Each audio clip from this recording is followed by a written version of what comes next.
बिस्मिल्लाहिर्रहमानिर्रहीम, अस्सलाम वालेकुम नाज़रीन। इस वक्त इस्लामाबाद कचहरी में मौजूद हैं। दो बड़े अहम हाई प्रोफाइल केसेस यहाँ पे चल रहे हैं।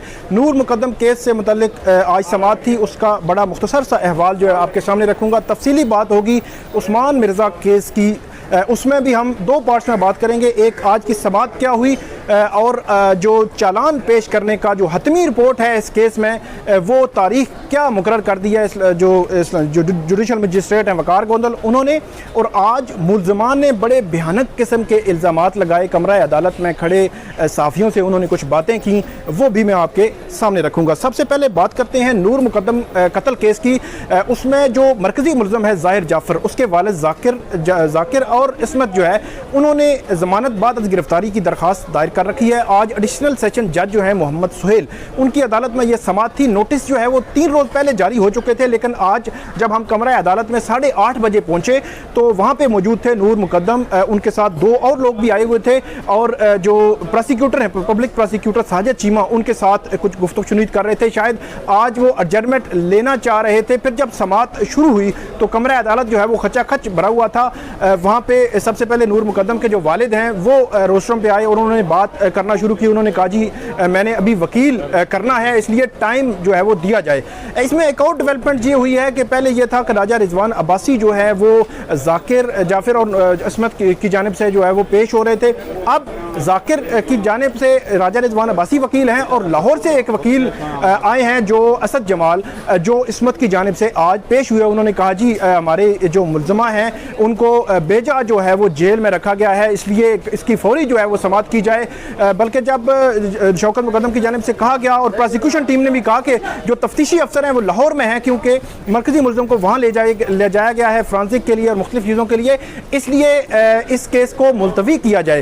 तो वकला चाह रहे थे, जो लाहौर वाले वकील हैं वो कहते थे आज ही समाअत हो, दूसरे राजा अब्बासी साहब कह रहे थे कि कल जो समाअत रखी जाए। बहरहाल अदालत ने कहा कि क्योंकि 1 अगस्त से छुट्टियाँ हो रही हैं तो 4 अगस्त को मैं मौजूद हूँगा, तो 4 अगस्त को हम समाअत जो है वो रख लेते हैं। 4 अगस्त को जो समाअत है वो रख दी गई है इस केस की, बड़े अहम जो है वो केस की। देखते हैं कि उस वक्त जो है क्या आर्गूमेंट्स होंगे। 4 अगस्त को अदालत ने ये कहा है एडिशनल सेशन जज ने कि हतमी दलाइल होंगे, उसी दिन फैसला हो जाएगा। दूसरा मामला है उस्मान मिर्ज़ा केस का। ये भी बड़ा भयानक किस्म का केस है। E11 में एक लड़का और लड़की को जिनसी तशद्दुद का निशाना बनाया गया, उसकी वीडियोज़ जहाँ पे वायरल हुई। उस केस की समाअत का पहले बताता हूँ, उसके बाद मैं आपको बताता हूँ कि कब हतमी चलान का जो बताया गया है।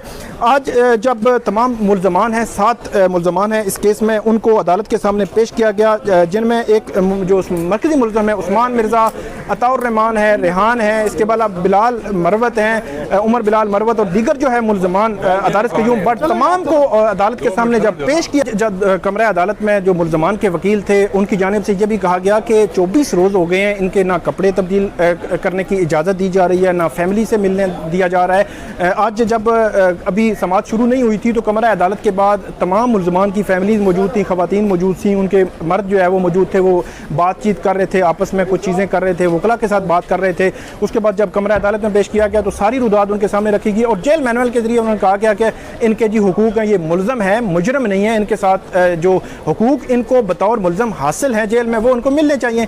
ये उन्होंने अदालत के सामने रखा। तो अदालत ने फिर ये कहा है कि ये ऑर्डर किया है जुडिशल मजिस्ट्रेट वकार गोंदल ने कि जो जेल मैनुअल है उसके मुताबिक जो जेल है, जेल में इनको हुकूक दिए जाएं।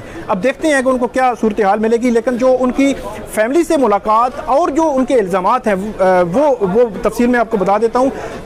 आज कमरा अदालत में ही मुल्ज़मान की फैमिली से मुलाकात 10 से 15 मिनट में करवाई गई। तमाम लोगों को बाहर निकाला गया और वहाँ पर उन्होंने मुलाकात की फैमिली से और उसके बाद उनको पुलिस ले गई है। इंटरेस्टिंग बात यह है कि जो उस्मान मिर्ज़ा है और अदारस क्यूम बट उनकी जानिब से बड़े भयानक इल्ज़ामात प्रोसिक्यूशन पे लगाए गए हैं। वो जी कहते हैं कि एक तो उन्होंने कहा जी ये पहले गिरफ्तारी हुई फिर वीडियो जो है वायरल हुई, तो ये एक बड़ा अजीब सा सवाल है। फिर उन्होंने कहा मेरा एक लेन देन था एक बंदे के साथ 4 करोड़ का, वो फैमिली जो है इसमें मुलव्वस है। 5 लोगों के उन्होंने नाम लिए, वो नाम मैं नहीं ले रहा, तो नाम लिया उन्होंने कहा जी ये 5 लोग हैं, इनकी वजह से ये सारा जो है वो किस्सा है। तीसरी बात उन्होंने की जी इल्ज़ाम लगाया कि 1 रुपया हमने भत्ता नहीं लिया। फिर जब मैंने पूछा कि ये एक्ट जो आपने किया है, तो वो फिर उन्होंने कहा जी एक्ट हमने किया है, हमारी जो है वो सुलह हो गई थी। तो मेरा ख्याल है सुलह तो चले होती है, लेकिन जो एक्ट है उसका जवाब अल्टीमेटली उनको देना ही पड़ेगा। जब ट्रायल होगा, उनका सारी जो है वो प्रोसेस जो है वो मुकम्मल होगा अल्टीमेटली, क्योंकि बड़ा भयानक किस्म का इन पे इल्ज़ामात भी हैं जिनको वो मानते भी हैं। अगरचे सुलह हो गई है लेकिन मानते भी हैं, तो इसके बावजूद जो है इसको अगर आप ये कहें कि इस केस में एक फ़ाइनल जो मरला है वो अब जो है आने को है, और जुडिशल मजिस्ट्रेट वकार गोंदल ने 10 सितंबर की तारीख मुकर्रर कर दी है, जिस वक्त पुलिस जो है वो इसका चालान पेश करेगी। चालान जो है एक हतमी रिपोर्ट होती है जिसमें तमाम जितने भी मुल्ज़मान हैं उन तमाम मुल्ज़मान का एक तो रोल डिफ़ाइन होगा, किसका क्या रोल था, उससे मुतल्लिक़ क्या सबूत हैं, कौन गवाह हैं, सारी चीज़ें जो हैं वो जुडिशल मजिस्ट्रेट वकार गोंदल की अदालत में आएंगी, और उसके बाद जो केस जो है वो ट्रायल के लिए जाएगा।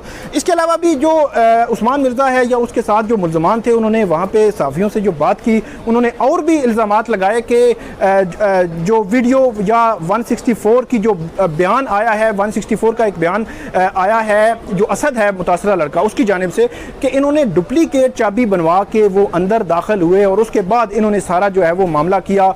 इसको भी वो जो है वो डिनाई करता है। अब क्या ये मुल्ज़मान जो है रिकॉर्ड पे ये सारी चीज़ें कहते हैं या नहीं कहते, ये आपको बताना इसलिए ज़रूरी है कि ये मुल्ज़मान जो है वो ये इल्ज़ामात जो है वो लगा रहे हैं। ज़रूरी नहीं ये इल्ज़ामात तमाम हर किस्म के जो इल्ज़ामात ठीक हों, एक्ट जो है वो मान रहे हैं। अब एक्ट पे ही कार्रवाई होनी है, और वो कार्रवाई कितनी आगे बढ़ती है, जो भत्ता है भत्ते से भी उन्होंने डिनाई किया, लेकिन पुलिस कहती है 2,40,000 रुपये जो है वो रिकवर कर लिए गए हैं, 11,25,000 रुपये टोटल जो है वो भत्ता लिया गया।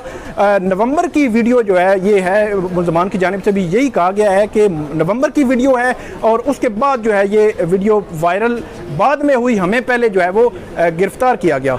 तो ये नाजरीन उस्मान मिर्ज़ा का केस जो है वो आगे बढ़ रहा है। अब एक पेशी इनकी होगी 13 अगस्त को, दूसरी पेशी होगी 27 अगस्त को। वो अपीयरेंस के लिए जो है वो 14 रोज़ के अपीयरेंस के लिए लाते हैं कचहरी में, लेकिन 10 सितंबर जो है हतमी रिपोर्ट के लिए ये केस मुकर्रर कर दिया गया है। अब देखेंगे कि इस केस में अब इसका मुस्तकबिल क्या होता है, क्योंकि ऐसे केसेस जो हैं जिससे सोसाइटी की बड़ी तवक्कुआत जुड़ी होती हैं, इनको मिसाल बनना ज़रूरी है। जिसका जो एक्ट है उसके मुताबिक और कानून के मुताबिक उसको सज़ा जो है वो ज़रूर मिलनी चाहिए। अगर किसी के साथ किसी ने धोखा किया है तो मेरा ख्याल में वो एक अलग केस बनता है, अगर के मुल्ज़मान कहें तो। अब देखते हैं कि इस मामले में आगे जो है वो क्या पेशरफ्त होती है। आने वाले दिनों में इस पे जो है वो मज़ीद जो पेशरफ्त होगी आपके सामने रखेंगे। इस वीडियो पे आप कमेंट ज़रूर कीजिएगा। बहुत शुक्रिया।